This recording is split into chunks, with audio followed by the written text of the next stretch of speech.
Hey everyone, so today we're going to be discussing Pan-Africanism. So, you might be wondering, what on earth is Pan-Africanism? So, generally speaking, Pan-Africanism calls for a politically and economically united Africa, and also for the unity of African people throughout the globe. So including the continent as well as the diaspora. You have scholar activist Walter Rodney, who stated that Pan-Africanism is something we must define in struggle. What is essential to the African slave struggle is the common experience of exploitation and oppression and the unity which the slaves forged, a commonality which could only be operative when they moved against European exploitation and oppression. That is the essence of Pan-Africanism in the period it was born, in the 15th century. And it had to be born in a context where a large number of Africans from different social backgrounds were thrown into a context in which this necessity could arise. So, Walter Rodney, Guyanese scholar, was saying that, hey, Pan-Africanism comes from or exists out of necessity, exists as a result of a reaction to white supremacist domination, exploitation, and enslavement. Right? He's saying otherwise there would be no real need for African peoples to feel this need to unite throughout the continent and throughout the diaspora. There would be no diaspora, right? First off. But otherwise folks would just be Igbo, they'd be Fon, they'd be, Akan. But this whole idea of like an African identity is in and of itself a construct of Europe. Let me know if that doesn't make sense. Shoot me an email or a text.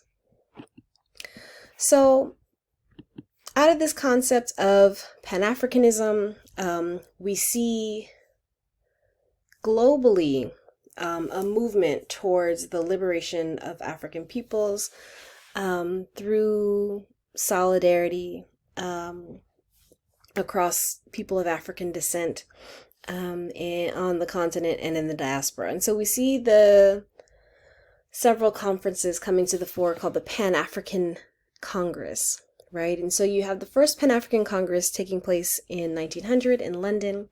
It was organized by a Trinidadian lawyer by the name of Henry Sylvester Williams.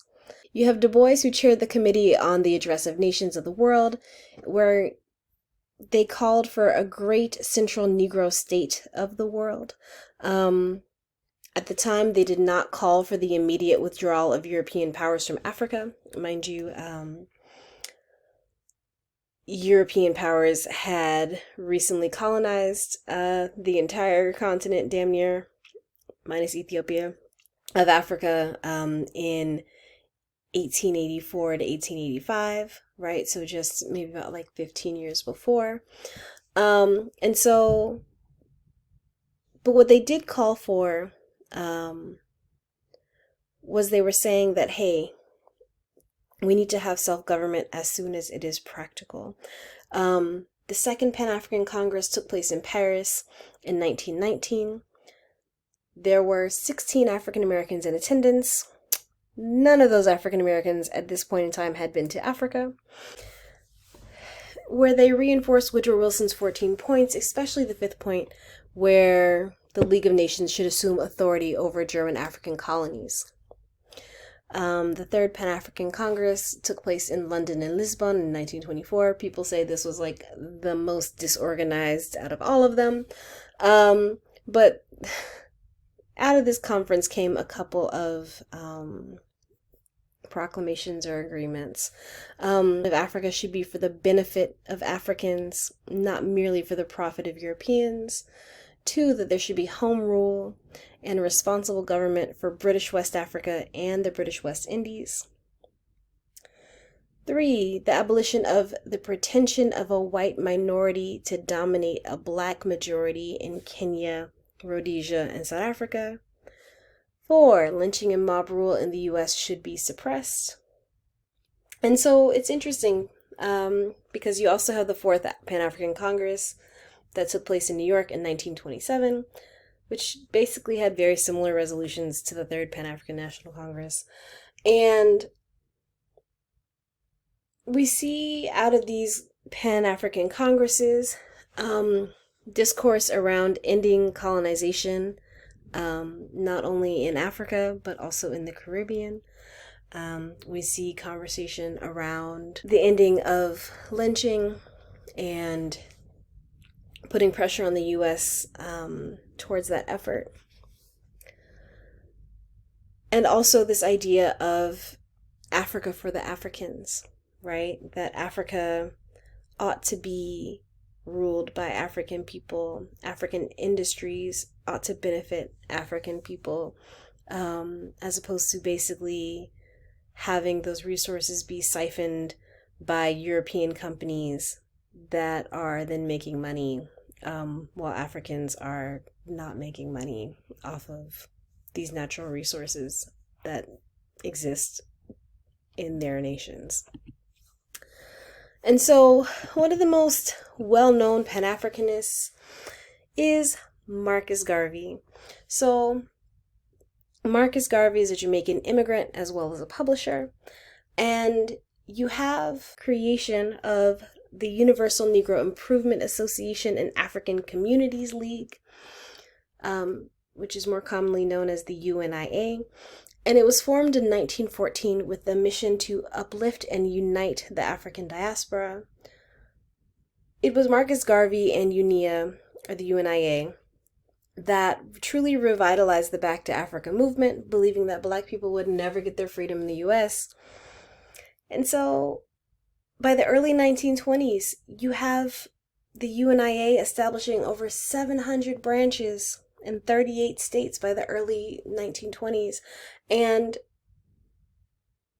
this was the largest membership of an African American organization at this time, right? They had millions of members. And you have the UNIA being really centered on the working class, and focusing on racial pride as well as racial solidarity. They also had auxiliary components, including the Universal African Legion, the African Black Cross Nurses, the African Black Cross Society, the Universal African Motor Corps, the Black Star Steamship Line, the Black Trading Cross and Navigation Company, the Black Cross Trading and Navigation Company, all with this mission and investment of returning African peoples home. So Garvey's Pan-Africanist message of Black solidarity was founded on the recovery of Black identity through identification with Africa, specifically Ethiopia, and thinking about Ethiopia as the African American ancestral home. And so you have people like Hubert Harrison, who were heavily inspired by Marcus Garvey initially. Hubert Harrison was known as the father of Harlem radicalism, aka also known as the Black Socrates. And he was one of the most outspoken figures emerged out of Harlem in the 1920s. He was born in St. Croix, which is in the present day U.S. Virgin Islands, but then was the Danish West Indies. And he migrated to New York City in 1900, where he attended high school. However, he was largely self-educated, and he got himself a job at the post office. And as he began to learn and grow more, he critiqued and heavily criticized Booker T. Washington's cautious approach to racial matters in the early 20th century. And, Washington, back in the day, he had a network, right? Like, the Tuskegee machine was no joke. And in the process of Washington hearing that Harrison was talking shit about him, he got him fired from his job, y'all, at the post office. Anyway, so the levels of beef that folks had back in the day was just all-time high. But you have Harrison really despising white supremacy and capitalism, right? And so he firmly believed that there was an inextricable link, an inseparable link between racism and also the rigid class systems that existed in the US. And he said, there's no way on earth this truly could be a meritocracy, this nation, because these class systems are structured, they're designed, right? And it is hard to break free of them, especially as a Black person in the 1920s. And so Hubert Harrison would speak on Harlem street corners. He would write for both Black and white newspapers. And he agitated for greater class consciousness as well as racial awareness amongst the people of Harlem. He became an atheist, and he vigorously denounced any and all organized religion. And you have Harrison supporting Garvey and the UNIA. He edited The Negro World, which was a publication of the UNIA, for 2 years. But he then later grew disenchanted with Garvey's support of capitalism. And what Harrison called for was a Negro state in America, as opposed to Garvey, who called for a state in Africa, right? Also, you have Harrison being a voracious reader, as well as writer, and he contributed numerous essays and book reviews to a variety of publications. He also read and spoke 6 languages. Additionally, he supported the Lafayette Theater, which was a Black theatrical company, because he was convinced that it would stimulate critical thinking and cultural awareness amongst Black people. And unfortunately, in the prime of his life, you have Hubert Harrison dying of appendicitis at age 44. Pan-Africanism as a movement, we will talk about more as time goes on, but it has influenced the Black Power movement. It's influenced Garveyism. It's influenced the Harlem Renaissance, right, in the US, and speaks to this idea of Black political and economic solidarity throughout the diaspora and the African world. And even though you have people like Du Bois and Marcus Garvey, who notoriously had beef, both kind of came together around this idea that a transnational unity amongst people of African descent truly is the only way that African peoples would be victorious against forces of colonization and white supremacy. All right, y'all. That covers it for now for Pan-Africanism. Stay tuned. Take care.